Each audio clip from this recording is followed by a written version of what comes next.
Hello everyone, and welcome back. We think we know the face of power. It's etched into our history books, stamped onto coins, and immortalized in portraits that hang in silent, hallowed halls. For 45 years, one face ruled them all. The face of Elizabeth Tudor, a porcelain mask of eternal virginity, of untouchable authority. It was a face that launched no ships, but held a nation together, that stared down the Spanish Armada and bent a world of ambitious, dangerous men to her will. This was the face of Gloriana, a living goddess in a ruff and pearls. But it was a lie, a beautiful, brilliant, and ultimately lethal lie. A beautiful, brilliant, and ultimately lethal lie. She wasn't assassinated by a rival or felled by an invading army. The most powerful woman in the world was the architect of her own destruction, brought down not by a dagger or a plot, but by a quiet and intimate poison she willingly applied to her own skin day after day. For decades, this is the story of how Queen Elizabeth I, in a desperate bid to preserve her power, poisoned herself with her own beauty. It began not with a crown, but with a fever. In 1562, a shadow fell over Hampton Court Palace. It wasn't the threat of Spain or the whispers of Catholic plots, but something far more intimate and indiscriminate. Smallpox, the Red Plague, a disease that respected no bloodline, that had claimed kings and commoners alike. And it came for the Queen. Elizabeth, then a young woman of 29, was struck down. The court held its breath. For 10 days, the kingdom teetered on the brink. Her counsellors, frantic, gathered at her bedside, arguing over the succession, already vultures circling a throne that was not yet empty. The fever raged, her body burned, and the dreaded pustules erupted across her skin. She was expected to die. In a moment of delirium, she even named her cousin, Robert Dudley, as protector of the realm should she fall. A choice that sent shockwaves of panic through the court. But Elizabeth, as she would prove time and again, was a survivor. She fought. She endured. The kingdom breathed a collective sigh of relief. The Queen would live. But the plague, in its cruel mercy, left a parting gift. It scarred her. We don't know the full extent of the damage, as royal bodies were a matter of state secrecy, but the accounts are clear. Her face, the symbol of the nation's health and stability, was pitted and marked. In the 16th century, this was more than a cosmetic issue. It was a political catastrophe. A monarch's body was a metaphor for the state itself. A perfect body meant a healthy, strong kingdom. A scarred, imperfect body suggested weakness, corruption, a nation vulnerable to attack. And Elizabeth's world was built on image. She was a female monarch in a brutally patriarchal world. A Protestant queen surrounded by Catholic enemies. Her legitimacy was constantly under attack. Her cousin, Mary, Queen of Scots, was waiting in the wings. A Catholic claimant to the English throne, renowned for her flawless, porcelain beauty. Mary was the smooth, perfect pearl. Elizabeth was now the flawed stone. Every pockmark on her face was a potential foothold for her enemies, a chink in the armor of her divine right to rule. She understood this with chilling clarity. Her power, her survival, depended not just on her sharp mind and ruthless will, but on the illusion of perfection. If she could not be naturally perfect, she would have to manufacture it. And so began a ritual that would define her reign and ultimately seal her fate. She turned to an alchemical marvel of the age, a substance whispered about in the courts of Europe, a secret weapon in the arsenal of aristocratic beauty. It was called Venetian ceruse, or by its more alchemical name, the spirits of Saturn. It was the most chemical name, the spirits of Saturn. It promised a complexion of impossible smoothness, a luminous moon-like glow that could erase any flaw, any scar, any sign of age or illness. It was a mask of pure, unblemished white, and it was made from white lead. The process was simple, yet sinister. Thin plates of lead were corroded over pots of vinegar. The acidic fumes would cause the lead to... This powder was then scraped off, ground into a fine dust, and mixed with water and perfumes to create a thick, white paste. This was the ceruse, a potent cocktail of lead carbonate, a deadly neurotoxin. But in the grand theatre of the Tudor court, it was magic. It was the paint used to create a masterpiece, and the masterpiece was the Queen herself. The daily application was a ceremony. Her ladies in waiting would cleanse her face, often with harsh concoctions of their own, rosewater, maybe, or something harsher, like wine or even mercury-based solutions. Then the ceruse was applied, layer by thick layer. A spatula might be used to smooth it across her skin, filling in the pits left by the smallpox, covering any blemish, any wrinkle. It was caked on, a solid white foundation that dried into a hard enamel-like shell. This was the blank canvas. Upon this deathly white base, the details of a face were painted back on. Cochineal, a dye made from crushed insects, was used to create a brilliant crimson blush for her cheeks and lips. Cohal, a dark powder, would define her eyes. Her eyebrows would be plucked into thin, high arches, and her forehead, a symbol of intelligence and nobility, was emphasized by shaving her hairline to make it appear higher. The transformation was total. The scarred mortal woman disappeared. In her place stood the icon, Gloriana, her face no longer her own. But a state-sanctioned work of art. It was a declaration of power. The unearthly white skin wasn't meant to look natural. It was meant to look supernatural. It signaled immense wealth. Only the aristocracy could afford to be pale, to stay out of the sun, and to purchase expensive cosmetics. It signaled purity, virginity. It was the face of an ageless, untouchable monarch, and it worked. The court was dazzled. Ambassadors wrote home, describing her almost divine appearance. Her subjects saw her on royal progresses, a vision in white, and were always struck. The mask was a resounding success. But the lead was patient. Every morning, as Elizabeth armed herself with this chemical shield, a slow, insidious invasion was taking place. Lead is a bioaccumulative. It builds up in the blood, the soft tissues, the bones. It mimics other essential metals like calcium and iron, tricking the body into incorporating it into the very fabric of its being. And once inside, it begins its silent, systematic work of destruction. The first casualty was her skin, the very thing the ceruse was meant to perfect. It began to destroy. Lead did perfect. It began to destroy. Lead dries the skin. It eats away at the healthy tissue, so the more she used the ceruse to cover her flaws, the more flaws the ceruse created.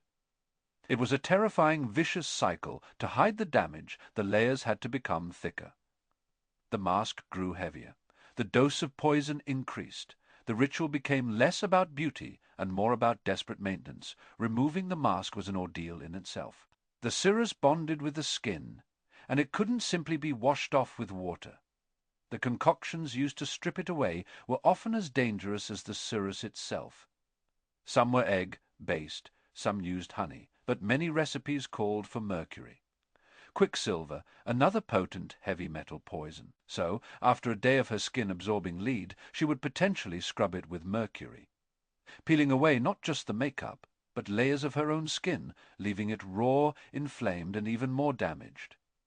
The next morning, the whole horrifying process would have to begin, even more ceruse needed. To cover the fresh devastation, she was trapped. Her own face had become her enemy, a canvas she had to destroy. Then came the other signs, creeping signs that the court chroniclers noted, but never understood. Her famous hair, that vibrant Tudor red, began to fall out. Lead poisoning attacks the hair follicles. By her middle age, Elizabeth was almost completely bald. Her vast and elaborate collection of wigs, which we see as a symbol of Tudor fashion, were for her a dire necessity. They were another layer of the illusion, hiding the decay beneath. Her teeth began to rot. The lead, absorbed through the skin and settling in her bones, would have weakened her gums and jaw. Compounded by a Tudor diet rich in sugar, a new and expensive delicacy, she adored. Her teeth turned black and fell out. Foreign ambassadors noted her discoloured smile and her cautious way of speaking, trying to hide the gaps. She would sometimes stuff rags of cloth into the sides of her mouth to plump out her sunken cheeks when holding court. The perfect face was collapsing from within. The poison wasn't just physical. Perhaps its most devastating assault was on her mind. Lead is a powerful neurotoxin. It attacks the central nervous system, causing a cascade of debilitating symptoms.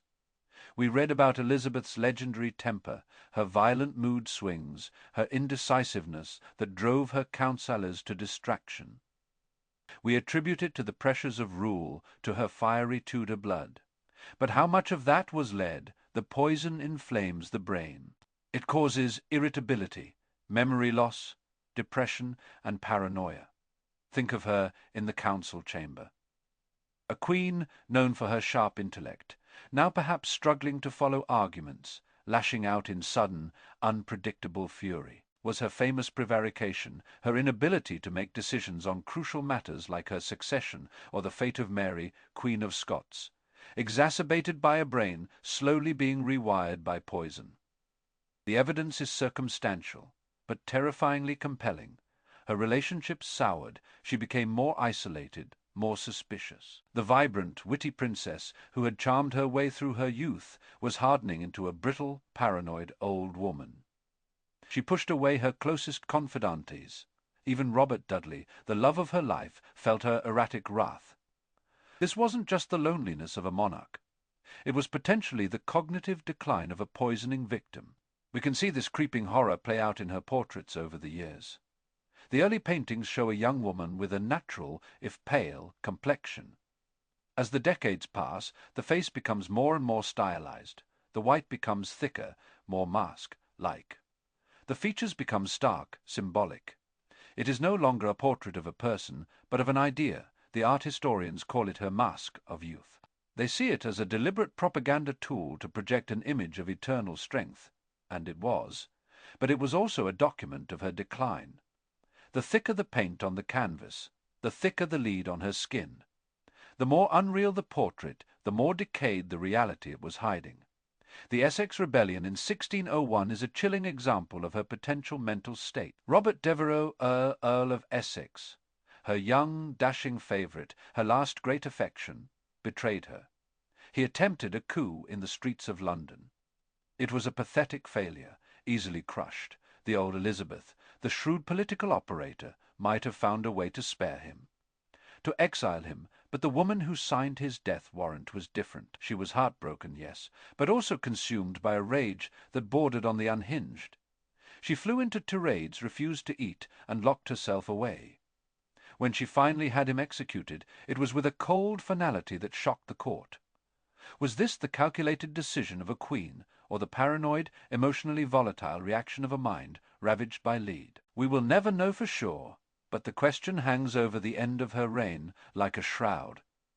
The poison of Saturn, the god of melancholy and decay, was living up to its name. Her body was failing. She suffered from chronic indigestion, abdominal pain, kidney problems, all classic symptoms of long-term lead exposure. She was plagued by exhaustion and insomnia. Her physicians, trained in the medieval theory of humours, were utterly baffled. They prescribed useless and often dangerous remedies. They saw a queen aging, a body breaking down under the immense strain of rule. They never once suspected the true culprit was in her makeup pot, a silent assassin hiding in plain sight. They didn't have the science. They couldn't connect the dots between the glorious mask she wore in public and the private agony she endured. For over 40 years, the lead had been accumulating in her bones, a toxic savings account finally ready to be cashed in. The end, when it came, was slow and strange. In the winter of 1603, a deep melancholy, a profound depression settled over the 70-year-old queen. The death of a close friend, the Countess of Nottingham, seemed to be the final blow. Elizabeth's spirit, the indomitable will that had defined her, finally broke. She retreated into a profound and unsettling silence. She refused to see her doctors. She refused her counsellors. She refused her counsellors. She refused to eat, and most terrifyingly, she refused to go to bed. Leaning against cushions piled on the floor in her private chambers at Richmond Palace, she simply stood day and night. Her ladies in waiting pleaded with her, but she would not lie down. She believed that if she did, she would never get up again. Perhaps she was right. Her mind by now was likely a labyrinth of confusion and fear. Lead poisoning in its final stages can cause hallucinations. What horrors did she see in the flickering candlelight of her rooms? Her counsellors, desperate. finally forced the issue. They laid her on a bed, and there she remained, for days speechless. Her most trusted adviser, Robert Cecil, told her she must go to bed. She allegedly looked at him and said, "The word must is not to be used to Prince Ed." The word must is not to be used to princes, but it was fading. There is a story, perhaps apocryphal but deeply symbolic, from these final days. For decades, Elizabeth had famously avoided mirrors. She did not want to see the truth. She did not want to confront the reality of what her ritual had done, what time had done, but in her final lucid moments, her ladies brought her a true looking-glass. They held it up to her, and for the first time in perhaps 20 years, Elizabeth Tudor saw her own face. Not the painted icon, but the ravaged reality beneath, the grey skin, the missing teeth, the bald head. The face of a woman eaten alive by her own myth. The shock, the story goes, was so profound that she turned away with a cry and never truly recovered. It was the final brutal confrontation with the consequence. The mask had fallen, and the sight of her own mortality was too much to bear. She died on the 24th of March, 1603. The official cause of death was recorded as blood poisoning, likely from a septic tooth abscess. And that was probably the immediate cause, the final infection her poisoned, weakened body could not fight off. But the true killer had been at work for 40 years. The spirits of Saturn, the very substance she had used to project an image of immortal power, had hollowed her out from the inside, leaving a brittle shell that a simple infection could shatter. Her body was embalmed and her coffin was sealed. An autopsy was performed, but the results were kept secret, a final act of protecting the royal image even in death. What would they have found? Bones so saturated, organs shriveled and grey? We can only speculate. But there is a final, chilling postscript to this story. In the 19th century, the Queen's tomb in Westminster Abbey was opened. A historian examining her remains noted the state of her bones. While the science of the time was limited, modern analysis of other high-born Tudor remains has confirmed shockingly high levels of lead. The silent witness was there all along, locked away in the very marrow of the Queen. So what is the legacy of this story? It is a tale of supreme irony. A monarch famed for her intelligence, her caution, her political genius, fell victim to a slow, creeping assassination of her own making. She defeated the Armada, outwitted countless plots, and held a nation together through sheer force of will, yet she could not see the enemy in her own mirror. Her obsession with controlling her image, the very key to her long and successful reign, became the mechanism of her agonizing demise. She built her legend on a foundation of lead, and the weight of that legend crushed her. The pristine white face of Elizabeth I is one of the most recognizable images in Western history. But now, when you look at those portraits, see beyond the pearls and the lace. See the mask for what it was, not just a symbol of power, but a beautiful, deadly weapon. The armor that protected the Queen from the world, while waging a secret, terrible war against the woman within. It's a haunting reminder that the things we do to project strength can sometimes be the very source of our most profound weakness, and that the brightest crowns often cast the darkest shadows. That is all for today. If you enjoyed this journey into the unknown, be sure to like and subscribe for more. Thanks for watching, and we'll see you in the next one.